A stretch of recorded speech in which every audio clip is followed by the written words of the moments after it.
Mark Simon, talking about unleashing the power of your digital workplace. Mark is our VP of strategy. He has a long career in software technologies. He started in the industry in 1977, building e-commerce applications and custom integrations.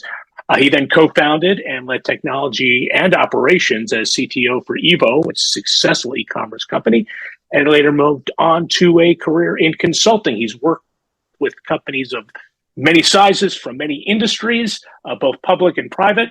And Mark, please take it away. Tell us how people can unleash the power of their digital workforces. All right. Thank you, Dave.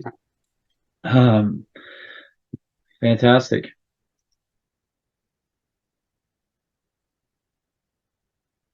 So Sherry just helped set us up with a great vision for the future. And as business and technology leaders out there, you're at a crossroads, and you've got this immense pressure coming at you from all directions, whether it's changing business environment, issues with staff turnover, what feels like the endless backlog of system and automation initiatives. And there's some really fantastic solutions out there once you're really ready to step forward and look at the problem a little bit differently. In Gartner's Reimagining Technology Workforce survey that they did of mid-sized enterprises, they found that 42% of employees fit the profile of business technologists.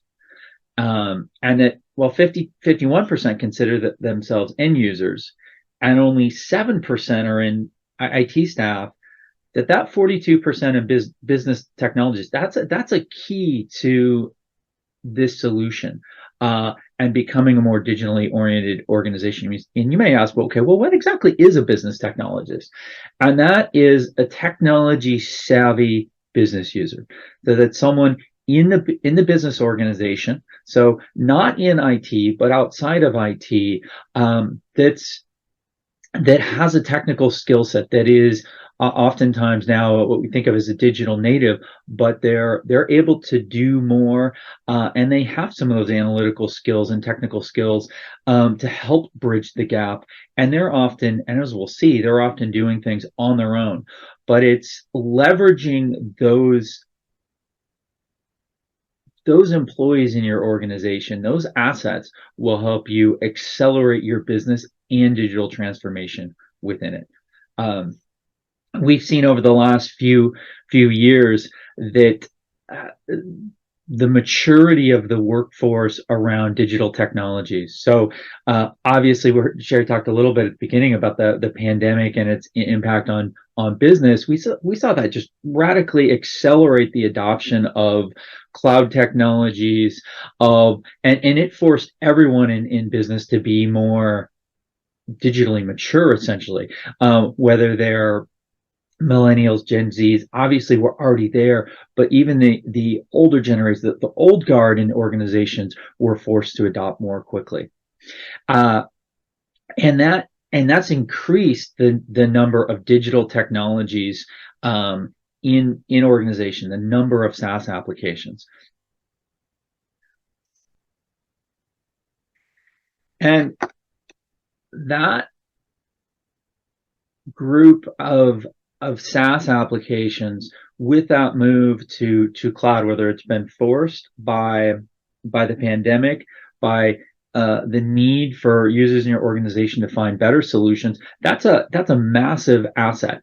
But we've seen in an average organization in the mid-market, the number of SaaS applications routinely approaches or exceeds 100. And that number is only growing faster and faster. And we often see companies well beyond that. But the reason for that is business teams are funding and finding and selecting their own solutions. And they have business problems. There are now tens of thousands of SaaS applications that are providing fantastic business solutions, often very precise, and your business teams are finding those, they're selecting them and they're adopting them, But it's more and more common that that is often done without the insight of IT, without the oversight, um, and that's causing more and more problems. So with that, you've likely made large investments in foundational applications in your organization, typically ERP, CRM, often HRIS systems, data warehousing. And one of the most common things we see is big challenges with that, because companies aren't finding they're getting the value. Like, do you find that you're often asking, like, wow, we went to all this effort to implement this and things are better, but they're not quite what we envisioned. And that not quite often comes down to the lack of integration with the other applications. And the number of those, the whole spread of those systems in your organization is causing more data silos and a breakdown. And while the teams are solving problems by adding those new apps, they're creating new data silos. They're creating new breakdowns in processes if you're not properly integrating those. So solving one problem, creating another, and more integration and better integration can help that. But it's how to go about that we're going to talk about, how to leverage here members of your organization and how to think about that differently, because this demand is only increasing. And we've seen, and this, what I'm talking about here is really backed up by something that a survey that Salesforce did, where they saw that only 29% of SaaS applications in an average enterprise are actually integrated to the greater business. And so if you think about that, there's another 71% that out there that are essentially creating data silos. G2 Crowd found that 40% of technology spend is outside of IT control. So those are those apps that we're talking about, the lines of businesses purchasing on their own and selecting. And then finally, they also found, G2 Crowd also found that 80% of workers admit to using SaaS applications without getting approval, just purchasing an input. The digitally native workforce is just dying to solve problems in better ways, and they know it exists, going it on their own. And while 80% admit, we know that's closer to 100%. The other 20% are likely lying. A lot of people have done this. You find a solution and you just want to move forward.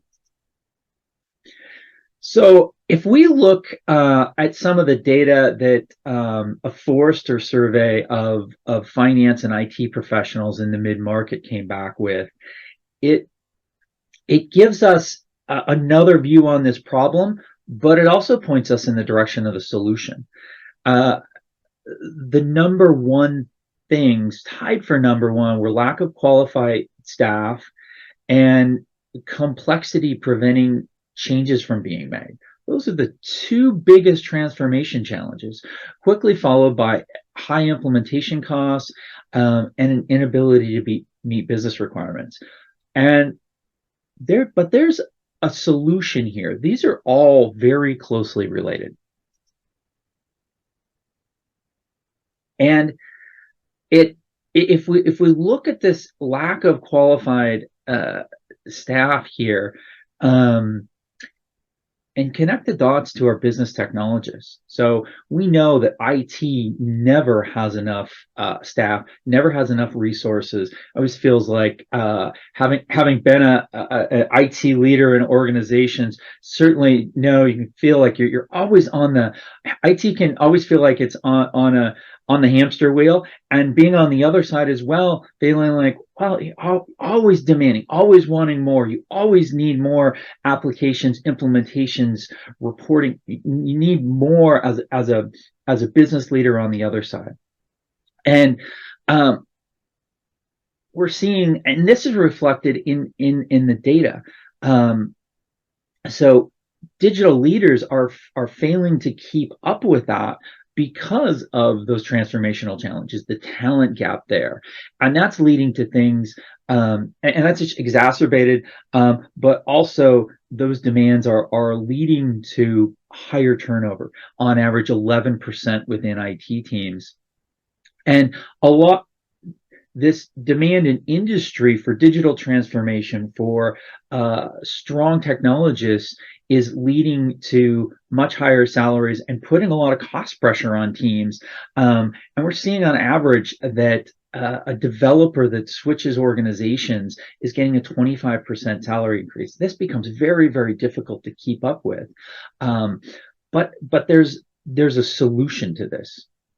And that's leveraging those business technologists, trying to create a different automation paradigm, and approaching these problems differently. So back at a few slides ago, we identified those 42% of business technologists within the organization. How can we leverage those to provide more capacity for IT, for initiatives? And this is really the key, adopting a different mindset to move in that direction. And what we see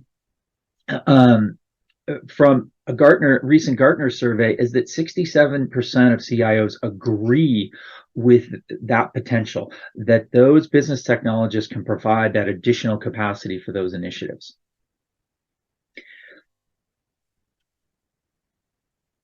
And in the center of all this, to get the value from those SaaS applications that you're investing in, is more automation and more integration.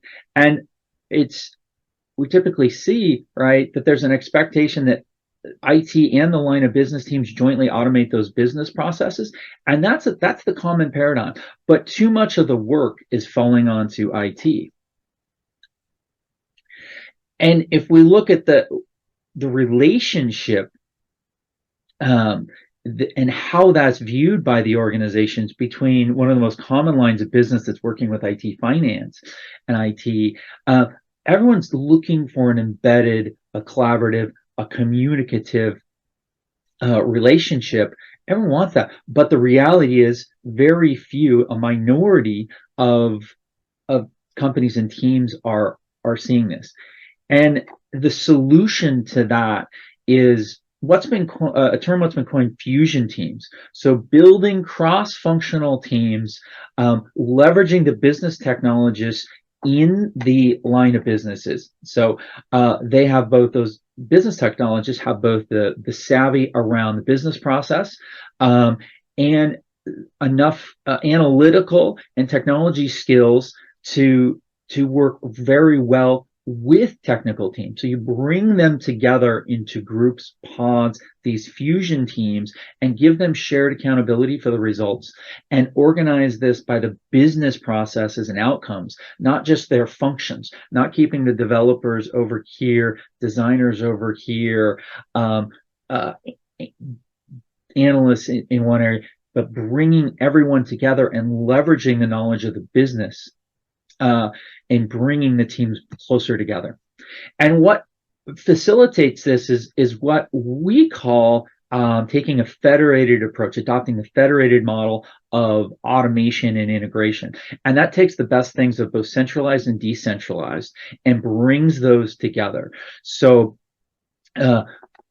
we all know how, if your automation programs are completely decentralized, how scary that can be from in a modern environment with data privacy concerns, ever increasing compliance requirements, and the nature of having mission critical automation outside of the control of IT. But then a centralized approach just can't do enough. But we can bring these together with modern tools, with a modern iPaaS, to create the best of both worlds through IT oversight, but leveraging those business technologists out in the line of business.